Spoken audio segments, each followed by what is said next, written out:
Selamat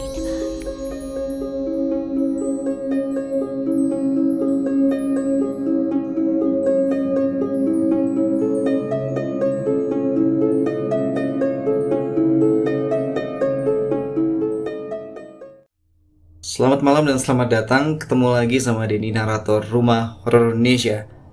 Malam hari ini kita akan melanjutkan cerita yang lalu yang ditulis oleh Mas Hanif Mahaldi, Teman Dalam Gelap. Aku menelan ludah mendengar jawabannya. Perasaan tidak nyaman itu hadir. Cuaca di taman yang semula cerah menjadi mendung gelap dan mencekam, seperti badai yang siap menyambut kapan saja. Karena aku meminta pada Tuhan untuk mengirimkanku seorang teman. Jawabku ragu. Aku berjalan mundur menjauhinya. Benarkah?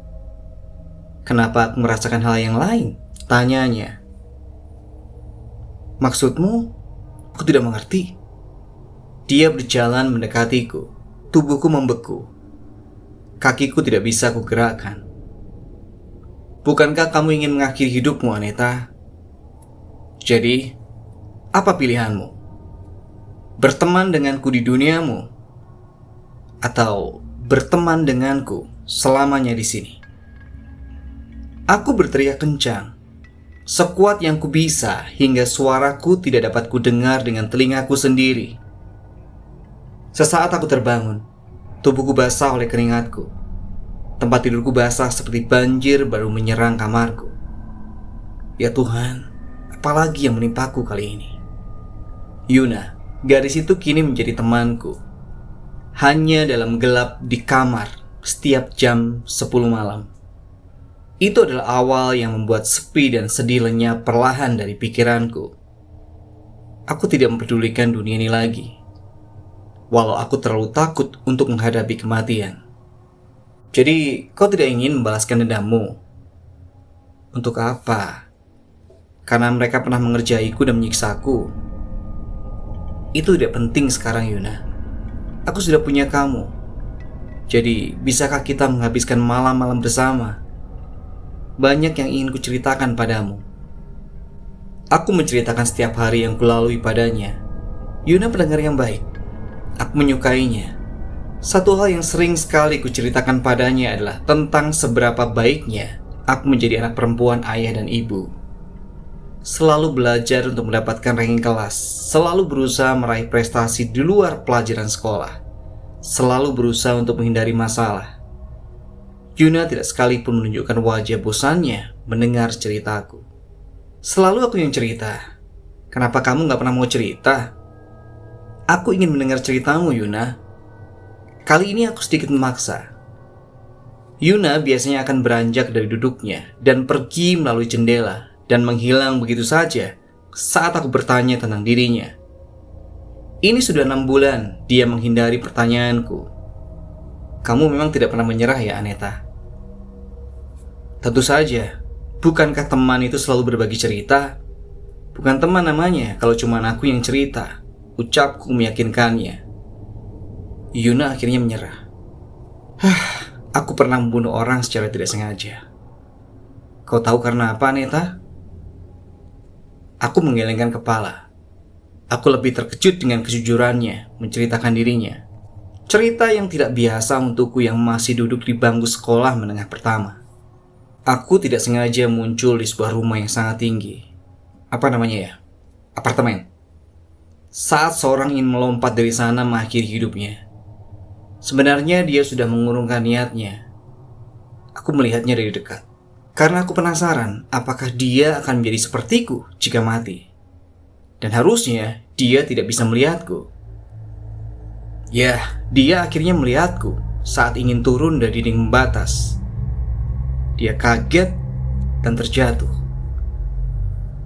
Aku melihat tubuhnya sangat cepat menyentuh tanah. Aku melihatnya dari atas. Tak ada yang bisa kulihat. Lalu aku turun untuk melihatnya dari dekat. Tubuhnya tidak bergerak. Tidak juga ada hal yang keluar dari tubuhnya yang menyerupaiku. Jadi harapanku gagal. Aku menenggak segelas air minum untuk menenangkan diri setelah mendengar ceritanya. Aku tidak tahu harus menanggapinya seperti apa. Ceritamu bagus, Yuna. Aku baru tahu sisi lain dari dirimu. Jawabku sekenanya. Jujur, aku lebih takut membayangkan diriku ada di posisinya saat itu. Benarkah? Kau tampak ketakutan mendengar ceritaku. Jawabnya Sangsi. Begitu ya. Maksudku, jika aku sepertimu, aku juga pasti penasaran kan? Jadi ya, begitu. Yuna tertawa mendengar jawabanku. Aku pun ikut tertawa. Dan aku akan mendengar banyak cerita mulai hari ini darinya. Sayangnya, tidak ada satupun cerita dari Yuna yang benar-benar tentang dirinya sendiri. Dari mana asalnya? Apa alasannya terus berada di sekitar orang-orang? Apakah dia hantu atau arwah gentayangan? Semua tidak bisa dia jawab. Pikirku mungkin dia hilang ingatan. Selain juga Yuna lebih banyak menceritakan tentang kematian dan kecelakaan. Dia seperti radio berjalan yang selalu memutarkan siaran cerita seram di malam Jumat. Tapi aku menyukainya. Aku begitu percaya padanya. Lihat, si bodoh itu bicara sendiri. Mereka mendatangiku lagi. Kelompok murid cowok tukang bully di sekolah. Hei anak jelek, kenapa? Tidak punya teman ya? Jadi harus tertawa-tertawa sendiri seperti orang gila. Mereka menertawaiku. Padahal aku sudah yakin tidak ada yang mengikuti ke sini. Lapangan basket lama. Tepat di belakang musola di jam istirahat siang. Dekat dengan parkiran dan aku selalu mengobrol dengan Yuna di sini. Yuna memintaku ke sini saat dia tidak menyukai sinar matahari. Karena di sini lebih banyak pohon besar dan rimbun. Cukup gelap dan sejuk. Aku tidak gila, jadi jangan sok perhatian padaku. Aku lebih tahu rasanya kesepian dibanding kamu, bentakku pada mereka. Kaget gue. Jadi ini nih anak cengeng yang dulu kita kerjain. Jadi jagoan sekarang, hah? Salah seorang di antara mereka mendekatiku, lalu menjambakku. Aku benar-benar kesal. Yuna berbisik padaku, kalau kau mau, biar aku saja yang menyelesaikan ini semuanya untukmu, Aneta. Bisikan itu datang lagi. Ini bukan suara Yuna. Tepat di telinga kananku. Jangan dengarkan dia, Aneta. Tetaplah sabar. Ini adalah ujian bagimu. Jangan pernah meminta bantuannya sedikit pun. Aku sudah muak dengan saran itu. Aku mengizinkan Yuna untuk melakukan hal yang dia ingin lakukan untukku. Walau aku tidak tahu apa itu. Yang kusadari, udara di sekitarku menjadi dingin. Angin mulai berhembus kencang, cukup kuat seperti hujan besar yang akan turun. Murid cowok yang masih menjambakku itu kini melepaskan tangannya di rambutku, kembali ke barisannya semula. Woi, siapa lu? Seorang di antara mereka menoleh, menunjuk di sisi lapangan basket lain. Tepat di bawah ring, sesosok yang kukenal berdiri mematung. Matanya lurus menatap mereka. Aku duduk terjatuh melihatnya. Yuna? Jawabku lirih. Seorang di antara mereka menoleh ke arahku saat kusebut nama sosok itu. Sedangkan yang lain mulai melangkah mundur. Yuna maju mendekati mereka. Jangan ganggu temanku, ucapnya. Mereka pun mendengarkannya. Suara itu menggema, begitu nyaring di udara. Aku melihat matanya menjadi merah pekat. Jalannya sempoyongan dan seketika langsung menutup mulutnya dengan kedua tangannya. Yuna memuntahkan isi perutnya. Iya, semuanya. Darah yang mengalir, cacing yang menggeliat, dan tanah. Setan! Satu demi satu pergi sampai ada yang saling menabrakkan diri. Berlari tanpa arah, sesekali mereka melihat ke belakang. Yuna mencongkel matanya sendiri, menyisakan 2 lubang hitam besar pada kepalanya, dan memberikannya pada salah seorang yang masih tertinggal. Dia tidak mampu berlari. Bergidik ngeri, kakinya gemetar, mengangkat kedua tangannya tanpa perlawanan. Buka tanganmu. Ambil. Ucap Yuna enteng. Dia, ketua geng yang mengerjaiku, menangis karena tubuhnya tak mampu lagi menjelaskan semua yang telah dilihatnya. menatap dua bola mata itu di telapak tangannya, lalu jatuh pingsan. Perutku panas, bergejolak dan memberontak, memaksa seluruh isi di dalam usus naik ke lambung. Langsung begitu saja sampai di mulutku. Kumuntahkan semua sarapan pagi ini. Hidungku berair, bahkan mataku berair. Aku sudah tidak paham antara ketakutan dan menangis. Kenapa, Aneta? Bukankah ini lucu? Aku berusaha mengambil oksigen sebanyak mungkin, menarik nafas panjang berkali-kali. Seakan paru-paru ini lumpuh, jantungku kencang berdetak. Aku tidak sanggup menanggapi Yuna. Aku lebih merasa kasihan dengan dia yang tergeletak di lapangan basket tua tidak terpakai ini. Tidak sadarkan diri karena rasa takut memenuhi pikirannya. Aku sangat yakin dalam tidurnya ini pun dia akan bermimpi buruk. Tuhan, mungkin ini jawaban dari doaku. Tidak bisakah aku mendapatkan seorang teman yang biasa-biasa saja? Hidupku benar-benar seperti film horor yang pernah kutonton di bioskop. Aku beranjak pergi, kutinggalkan dia di sini. Aku tidak peduli lagi. Kulihat lagi, kuperiksa lagi, Yuna sudah tidak ada. Menghilang bersama sejuta tanya dalam benakku. Hidupku berubah. Tentu geng anak cowok sok jagoan itu menyebarkan apa yang mereka lihat kemarin. Aku beberapa kali mendapatkan tuduhan. Dari yang memanggil setan, ritual penyihir, membawa jimat, tas sekolah pun dibongkar oleh mereka untuk mendapatkan bukti. Setidaknya sebagai pembenaran kalau apa yang mereka lihat bukanlah ilusi. Sayangnya tidak satupun bisa menjadi bukti. Ayo, cepat katakan. Apa yang kemarin kamu lakukan? Hah? Mereka memaksaku masuk ke dalam kelasku. Dan dia yang sempat pingsan, tua geng yang akhirnya ku tahu penakut itu, tidak lebih dari seorang pengecut. Meraih kerah bajuku, mengepalkan tinju tepat di wajahku.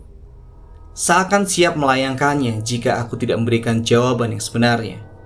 Tapi aku memilih diam. Tidak ada Yuna, tidak ada suara bisikan malaikat dan setan di telingaku. Tidak ada apapun. Hanya aku sendiri. Kalian ke kantor. Seorang guru tiba-tiba masuk ke dalam kelasku, membentak segerombolan anak cowok dan langsung menghampiri kami. Menjewer telinga ketua geng itu, menariknya sampai ke kantor. Bahkan teman-temannya hanya bisa diam melihat ketuanya diseret begitu saja oleh Pak Mujik, seorang guru yang terkenal galak, bagian dari guru yang selalu mendisiplinkan siswa. Aku terselamatkan. Seorang teman sekelasku, Mita, bahkan menawarkanku segelas air. Sedangkan Sandra mengipasiku. Ringo berbalik mendukungku, meminta segerombolan geng itu untuk meninggalkan kelas kami. Bahkan beberapa teman kelas lain juga datang untuk membelaku. Tentu cerita hantu di sekolah di siang hari tentang seorang gadis yang memuntahkan darah dan mencongkel matanya sendiri terdengar seperti karangan yang tidak satupun mau mempercayainya. Aku bahkan tidak perlu menjelaskan kejadian sebenarnya kepada teman sekelasku. Ya, semoga saja mereka nggak lagi mengecewain aku. Ucapku penuh rasa syukur. Dan banyak yang akhirnya simpati padaku. Walau aku tidak suka mengungkit masa lalu, mereka terus mendesakku, bertanya hubunganku dengan anak-anak bandel yang selalu menjadikanku sasaran bully. Dan semua kenangan pahit itu, luka itu, kubuka lagi. Sampai teman-teman sekelasku terdiam mendengar ceritaku dan memilih untuk percaya padaku. Kini tak ada lagi kabar angin tentangku. Tidak ada lagi yang menjauhiku. Bahkan kelompok siswa yang mengerjaiku pun dibubarkan paksa oleh Pak Mujik. Kelakuan ketuanya yang akhirnya ku tahu namanya Burhan harus mendapatkan liburan paksa selama seminggu. Aku menikmati waktu-waktuku yang berubah 180 derajat ini. Hei Aneta, bagaimana di sekolah? Malam ini dalam gelap kamarku, dengan cahaya lampu tidur yang menjadi jarak antara aku dan Yuna, aku ingin menegaskan padanya satu hal.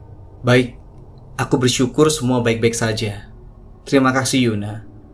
Dia tampak senang, bahkan wajah pucat itu pun cerah. Aku jadi sedikit iri dengan kecantikan Yuna. Aku ingin mengatakan satu hal padamu. Apa itu? Katakanlah Aneta.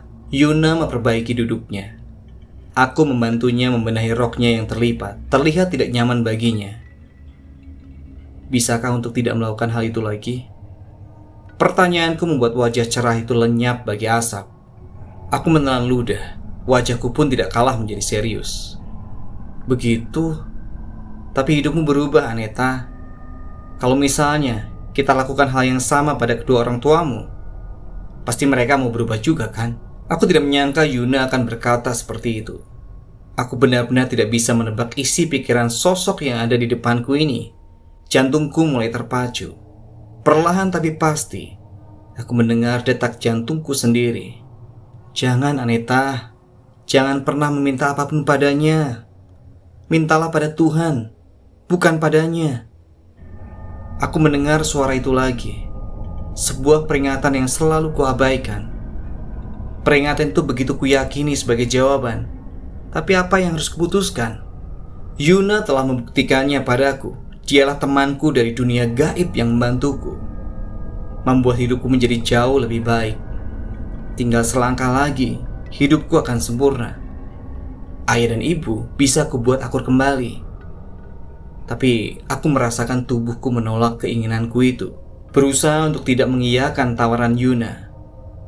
Kini sinyal peringatan itu tampak jelas menamparku. Tuhan, apa yang harus kujawab di depannya? Aku ingin sekali lagi membuat hidupku berubah. Sekali lagi saja. Tapi aku menjadi ragu, Tuhan. Apakah Yuna benar-benar melakukannya tulus padaku? Atau Yuna akan meminta suatu hal lain setelah keinginanku terkabul? Hatiku bimbang. Dilema. Oke teman-teman, itu adalah akhir cerita yang ditulis oleh Mas Hanif Mahaldi. Semoga kalian terhibur.